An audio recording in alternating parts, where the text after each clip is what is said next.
many other marketing outfits wanted that account?" he asked, crossing the room to her. Before she knew what he was about to do, he reached out and pulled her into his arms for a hug. "And I owe it all to you, Nikki." It was meant to be just a hug. She didn't know what happened, but the next thing she knew, Jonas Steele was lowering his head and slanting his mouth over hers in one hell of a kiss. Chapter 1. 18 months later. Jonas Steele felt an argument coming on. "I hear you, Mom, but I just don't feel what you're saying," he spoke into his iPhone. His lips tightened to a frown as he alighted from the shiny black BMW two-seater roadster and glanced around while sliding his aviator-style sunglasses into the pocket of his jacket.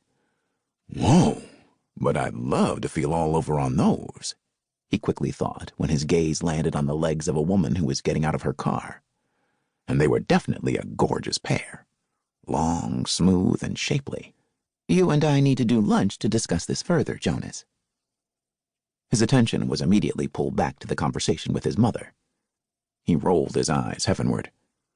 "I'd love to, Mom. Anytime, any place. You are my #1 girl, but certain topics are off limits." He glanced back to where he'd seen the pair of sexy legs just seconds earlier, only to find the owner gone. Crap. Frustration seeped into his pores. He would have loved seeing the rest of her. Certainly he would not have been disappointed. His frown deepened when his mother said, "That's utter nonsense, Jonas. You can't restrict me from certain topics. I'm your mother." He shook his head as he made his way across the parking lot.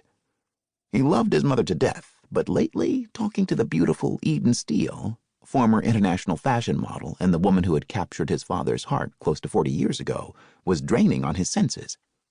"True, however, you leave me no choice. With Galen and Eli married off, now you want to give your remaining 4 single sons grief, but we won't let you." "You won't?" "No. Although I can't speak for the others, I can speak for myself, and like I've told you numerous times before, I intend to be a bachelor for life." Her soft chuckle flitted across the phone. "You sound so confident about that. Do I need to remind you that Galen and Eli used to tell me the same thing? And quite often, I might add. Now look what happened to them. Both got married in the last year." Jonas didn't want to look. In fact, he didn't want to spend a single moment analyzing what could have possibly made 2 intelligent, fun-loving, die-hard womanizers like his brothers Galen and Eli fall in love. Galen had gotten married 10 months ago, and Eli had tied the knot on Christmas Day. Granted, Jonas would be the first to admit they had married gorgeous women. But still, look how many women they'd given up to be committed for the rest of their lives to just one. It made no sense. Bottom line, Galen and Eli were whipped, and the sad thing about it was it didn't seem to bother them. And he was sure his mother had heard by now that another bachelor friend of theirs, by the name of York Ellis, who lived in New York, was taking the plunge this weekend in time for Valentine's Day. Again, Jonas was convinced that, like Galen and Eli, York needed to have his head examined for giving up his bachelor status. "You will be here for dinner Thursday night, right?"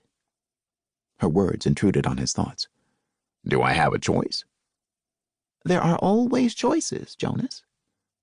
Just like there are always consequences, he thought, remembering what had happened to his brother Mercury when he decided to skip one of their mother's weekly Thursday night dinners. Before Mercury could get out of bed the next morning, Eden Steele had arrived on his doorstep. She had informed her AWOL son that since he had missed such an important family function, she was duty-bound to spend the entire day with him. And then she had the nerve to invite the woman Mercury had spent the night with to tag along. Their mother had deliberately overlooked Mercury's bed them but never wed them policy when it came to women.